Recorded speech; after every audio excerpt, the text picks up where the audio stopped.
God, bless God. Yeah, yeah, yeah. Hey yo, my mind is clear. Shit get foggy through your smoke screen. You need that itch, you scratch your sniff, can't keep your nose clean. I'll start off. I'm Regulus from GAWDS. Check us out. And basically, I'm the MC, producer, engineer, the crew. So, yes, indeed. I'm L3. I'm in most cases the singer of the group. One who helps to make the songs even more magical than these guys can make it, which is pretty awesome. Every now and then they allow me to go ahead and do some penmanship, verse or two. But aside from that, that's my main thing here. So my name is Pinpoint, and I'm one of the MCs, and occasionally I get involved in production. I want to go backwards though and just say that we're GAWDS, and that stands for Going At Whoever Don't Surrender. And we also have a DJ. He's not here tonight. DJ Rocky Styles is our fourth guy. Yes, sir. Okay. So why is the new album called The Care Package? Who wants to take that here? Pinpoint, go ahead. Me take it? All right. So Give me the best one for that. over the last couple of albums that we were working on, every now and then we would have a song that just didn't quite fit. And at some point a couple of years back, we all agreed that we would make a project that kind of could cater to more of that type of energy of songs. Mm-hmm. And with that, since we have a vocalist in the group, we thought we would lean heavily kind of on maybe some more material that would fit him best for a project. You know, to be fair, it's a lot of times we do kind of like boom bap, hard edge, just lyrical stuff. And, you know, it kind of just fits into the tracks where he can. So we wanted to make this more of a well-rounded project, more something that speaks to our supporters, stuff that spoke to ourselves. Each of us were going through different things in life at the time as well. So it kind of worked perfectly to get that album put together and write these songs that just tied into things that were happening to us in real time. So we wanted to give a care package to everyone. We felt like from A to Z, there would be something there that would help, you know, give you a little boost or just feel like somebody else had been there and went through that. Or just, something relatable and just a little bit different. Yeah. Okay. The album is kind of somber for the most part. Were you worried about at any point making the subject matter too heavy? That was the whole, I'll kind of take this. That was kind of the whole reason behind this care package. We were making albums and we tried to make those more well-rounded in the boom bap kind of thing. But when he came in, we wanted it more soul, more feel, relatable, heartfelt stuff, life experiences. So basically when we got this, we decided on this a couple years back to put a care package aside. We was like, we can just call it a care package. We're going to give it to people for their feels and their emotions. We knew it wasn't going to be our norm, but we wanted our fans to experience that from us as GAWDS and basically deliver something that was different to see the reaction. And so it was kind of built on purpose like that. And then when we make another album, it's probably going to go back to our norm with try to up that, you know, but we wanted to give something different. So it is our most different and I guess more challenging album. Yeah, you know I would say it's definitely more challenging. Why was it more challenging? Just because I think we had to incorporate L3 more, and we wanted to kind of take from him instead of him taking from us. He seems like he's always trying to cater to us, so we wanted to cater to him more and bring him involved. L3, you had something to say? You can kind of. I think it's a really good challenge because on my end, if they allow me to start it, so sometimes it's all in the writing process. So if we hear a beat and I get the first etch at that beat, so I get to start writing the hook, then it's just like whatever I'm thinking, whatever I'm going through. Typically, anytime we write, it somehow just comes together anyway. But if I'm able to write on the beat, then it's just like, all right. So we have to rhyme about this now. You know, we have to come up with whatever we're going through. It's going to get there because typically I'm going to sing in some sort of a soulful fashion. So it was a pretty cool experience watching these guys kind of change a little bit, but see, like they already had it in them. It's just whether they felt like writing about that particular thing on any given day. Okay. That's fair. Regulus, on the song New Life, you talk about losing everything. What did you do to cope during those tough times? A lot of it was music. A lot of it was just finding myself again, finding that alone time for myself and rebuilding. You know, I had recently gone through a divorce, bought a new home and a much smaller home, and kind of like dealing with that, and also dealing with trying to make the music happen and working 9 to 5. And my parents have health issues, and I kind of caretake for them a lot, and do a lot of things for them. So it was a lot of balance I had to have, and you know, I'd often talk with myself, you know, sometimes just trying to pull that balance out of me to see if I could just be that rock and be that guy to withstand it all coming at me at once. So that's kind of like what that verse entails. That's tough, man. Yeah, yeah. That's tough. I'm sorry to hear all that. Yeah, no, it's just life, man. You know, and that's that's the whole feel behind the album, and I think it fit. You know, so that was it, and then we kind of just got the verses and Cliff on it and stuff like that to basically fulfill what he was going through in another side of somebody's perspective, somebody else's Cliff did his perspective. thing. He did his thing on it. You know, and pinpoints. Okay. There's a song on the album called Katt Williams. What's the inspiration behind that title? I'll take that. Yeah. So obviously, I watched the interview with him on Club Shay Shay, I guess at the top of 25. Most of us found a lot of entertainment in that. I did too, but I enjoyed that he was basically saying this is going to be the year of truth. We're calling everything out. We're calling out frauds. We're calling out whatever. And so I thought it would be cool to make a song with his name, just be the title. And, you know, when we first started writing our verses, that was kind of the point. And that's kind of what we shared with the other artists on the song, was like, you know, it's called Katt Williams because of this. We're gonna talk about, you know, being dope, and we're gonna call out people who aren't, or we're gonna call out frauds, or we're gonna call out people with evil motives or whatever it would be. Basically like Katt did, and kind of just pay homage in that way. So, you know, and if it could be funny, that would be cool too. But if not, whatever, because, you know, it's a song. But that was basically the idea, you know, just kind of like I like what he was doing. We wrote it at that same, you know, like at the top of that year. So it was like the timing was great. It just so happens we didn't put it out as a single. And so now it's on the album like a year later. But at the time, it was like, oh, this is perfect. Yeah, it got a little dated. He was trying to put it out right away. And I was like, we're just not ready yet. You know, at that time, I think we needed another verse or two. And we just, something happened. You know, the beat, I still wanted the way the format of the song was, I still wanted to reconstruct almost, but I just decided not to touch it and add the other verses on. Luckily, things are always fluent. So like Katt Williams just put out another special on Netflix, probably like the day after we put the joint out anyway. Yeah. So he's always going to be relevant. So yeah, it works. I think it works either way. It's a nice anniversary. Okay. The bonus track, Worry About Your Own, that has a house music feel to it. Yeah. Why'd you decide to throw a dance track at the end of the album? So Yeah, that's our last album, we kind of did that in the cut, and people were like, "Yo, I was listening to your album. I didn't think that it went that well, and I thought I was listening to something else." And people liked it. And my one friend came over, Neil. Shout out to Neil. He came over, and you know, we got a little buzzed one night drinking and stuff, and he came over, and L3, and he just came up with like something in his mind. He's like, yo, we should do like a Baltimore club track, you know, to kind of like, and authentic to the roots. I started making it more club, but then it ended up turning more house music. But it's still a representation of Baltimore club as well.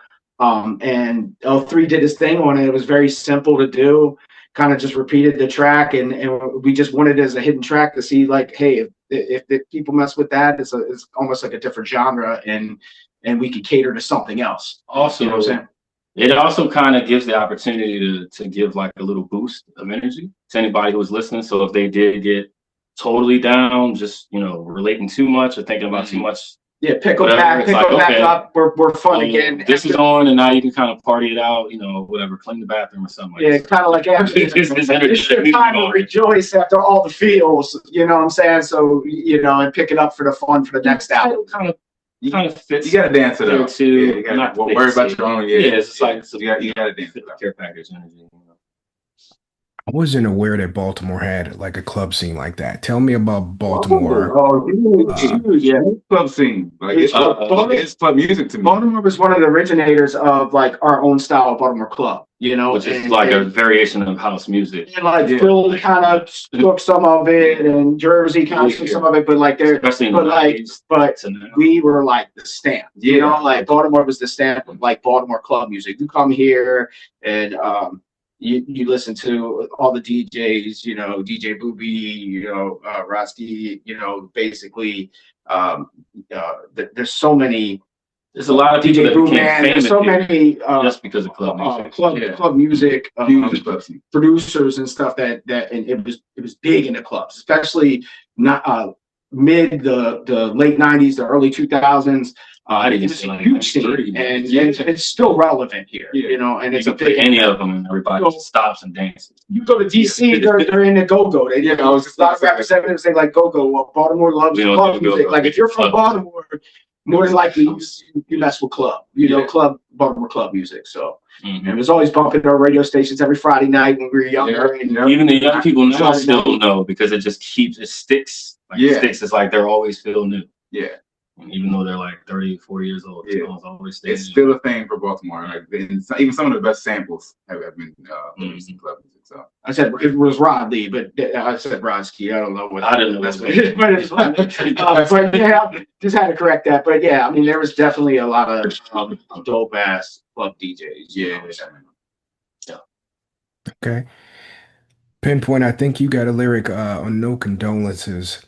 Let's say, I'm weary of tactics that appear when you're ratchet. We can't bury the hatchet. You can bury my casket. Yeah. I gotta refigure that. A lot of words I gotta remember. I think about that. But yeah, so that I heard. I'm sorry. Go ahead. No, go ahead. That seemed like really harsh to me. Is that a sentiment you carry on, or can you ever make peace with this person? The person that I wrote that particular verse with in mind, at some point in the future there could be peace. There's technically peace right now, but peace exists because I have made it a point not to be accessible. But I think peace could be attained at whatever point. Like when I wrote it, probably I felt less that way. At this point, I've moved on enough in life where it doesn't really matter, So it's possible. I just know the energy that existed there was very toxic at the time, and just wasn't a great thing. So that was definitely how I felt then. But we grow. But I technically am that way in general. Like I'm very giving with my energy to a degree, but once I get pushed to a certain limit, I go like dark. Like everything's completely cut off, because I know that I've been the best person I can be in whatever situation I'm in, as best as I can manage. Right. But now, I just want to correct this. You talking about No Condolences is the same. Up here when I'm ratchet, you could bury the hatchet, bury my kid. That's my verse. Wait, what's happening? He's saying the bury the hatchet, bury my casket is my verse. Is it? Yes. Okay. I was like, well, that's funny. It is. My stuff's dark too, so I'm like, that sounds like so that's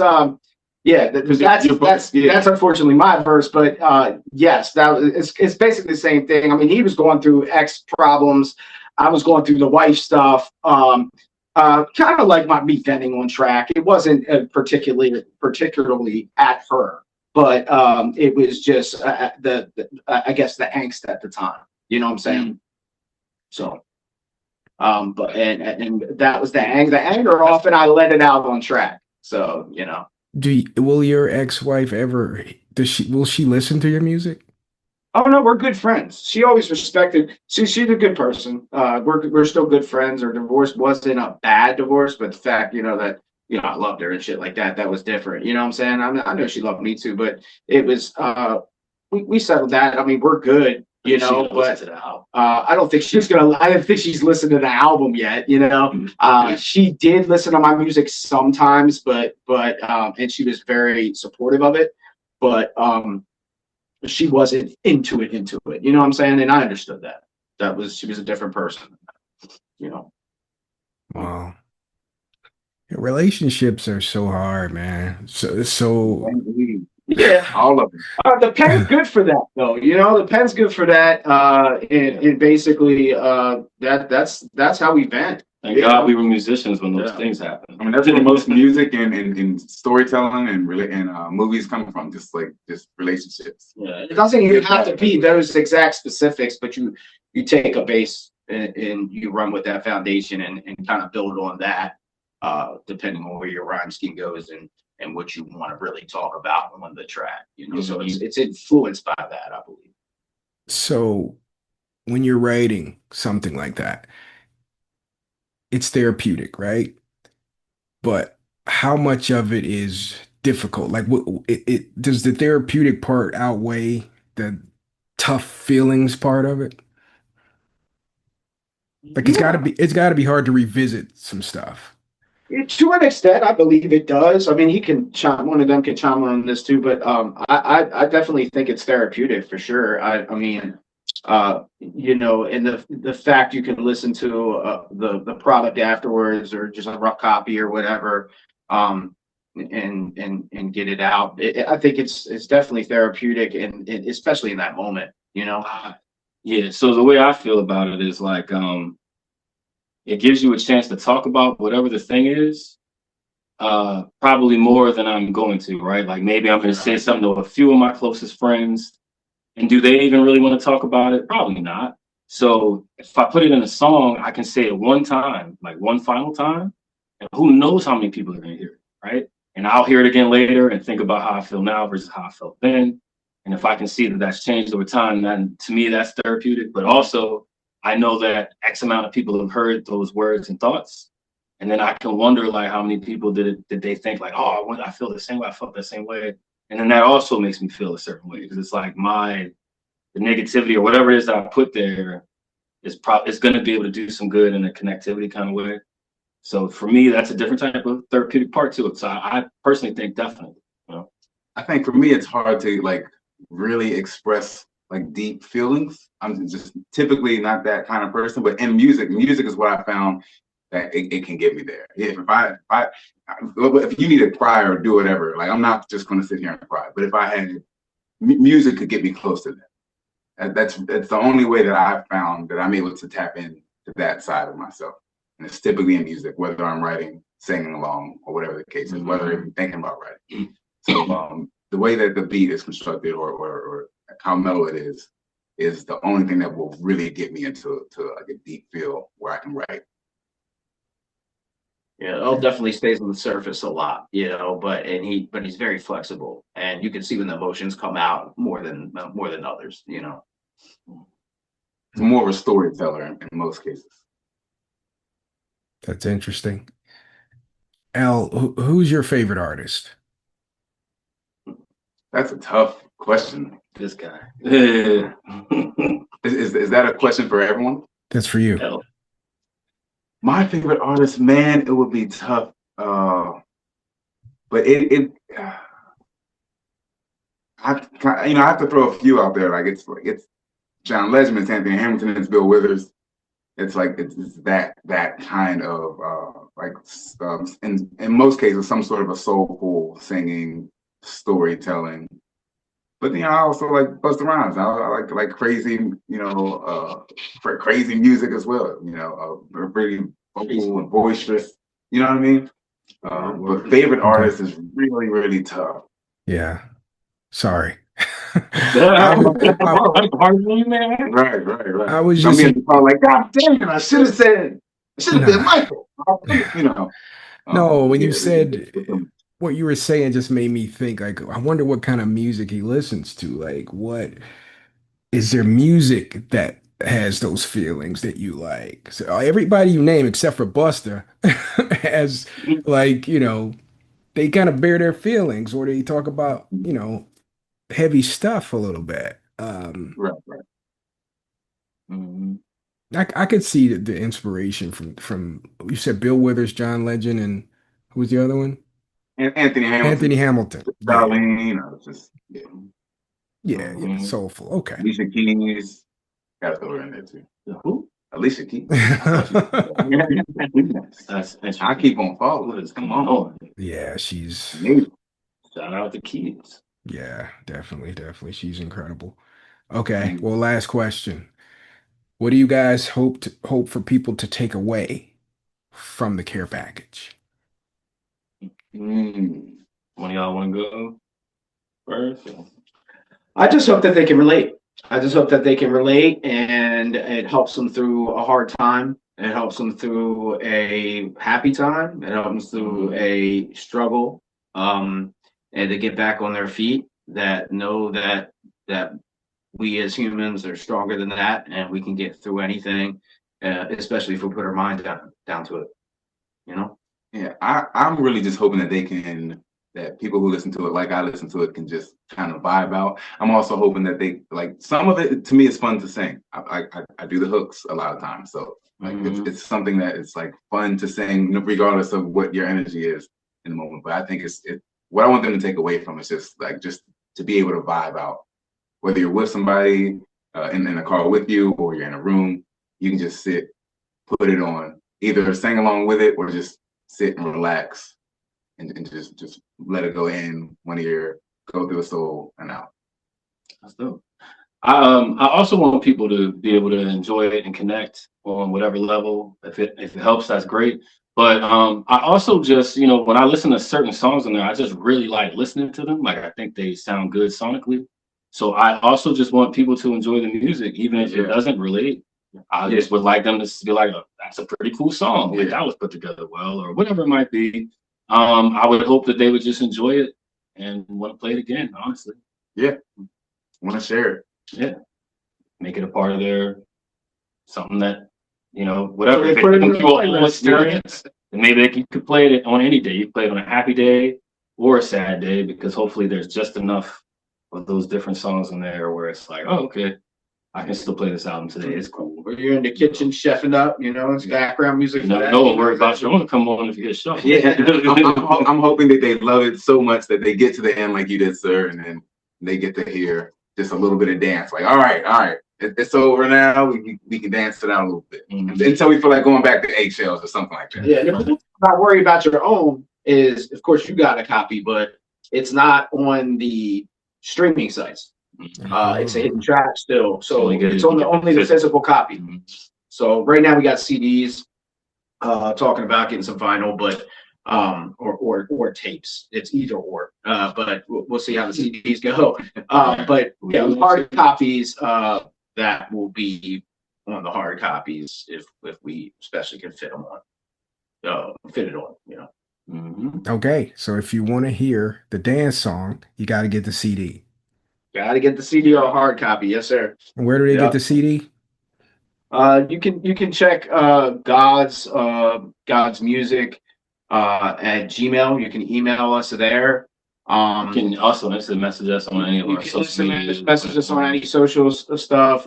You can also go to our Facebook, which I believe is at GAWDS, GAWDS. And purchase it there, but it's pretty much word of mouth. I mean, we're selling a lot if we play shows and things like that, and make it more of a social impact. Also, social media. The Instagram page works really well. That's GAWDS_410. If they want to reach out on there and send a message, it's more personal right now. We'll probably throw it up on available for Bandcamp soon. But it's more personal right now. It's the care package. This is a different type project. A different type of approach we had on this one. If you follow us on Facebook, you might see it pop up there. It's possible. Yeah, definitely Instagram. If you want a hard copy, hit us up. We're very social. We get back to you. And we'll send it out to you if you have to, ship it, whatever. Okay. We just sold our last care package today. We had physical care packages with like I'm at to bring one down. like Are we still the last one? items of care and some merch and some CDs. And it was also like thematically based around the album. We had limited run like 5. We just sold the last one today. Yeah, Nice. yeah, limited run of 5 is a cool idea. They were like $50 a piece, you know, but some good items in there and Yeah. some stuff that you can, you know, that would be in a care package. Here in It's a Maryland, mystery box. It's a mystery. You couldn't see what's in it, so you got. Yep. Here in Maryland, we're expecting snow Sunday and Monday. You know, if you get snowed in, you got something that at least gets you by 2-3 days Yeah, in that box. Mhm. In the care package. in the care And package. there's music to listen along to, you know? Right, exactly. As long as you have a battery powered CD player, there's power. Yeah. We're losing power in this one. Right. That's old school. All Yeah. right. GAWDS, thank you for joining the realhiphop.com. Thank you. We really appreciate really the opportunity. appreciate you. Definitely Thank you. appreciate the And thank you for being prompt. These are great questions. We appreciate your show, and Absolutely. we'll be happy more to support as well. So salute. Salute. Peace. Appreciate it. Thank y'all, man. Peace. Peace. So you're giving it to us? Yeah. What are we supposed to do with her? And it's up, you finna get your secrets exposed. You been deleted, you can never reach me no more. I spot your weakness, plus you always speaking on hoes. I might retweet this, plus I'm never reading your posts. See, most hate to state the obvious. Wanna copy skips relief from my tolerance, anonymous, incompetent.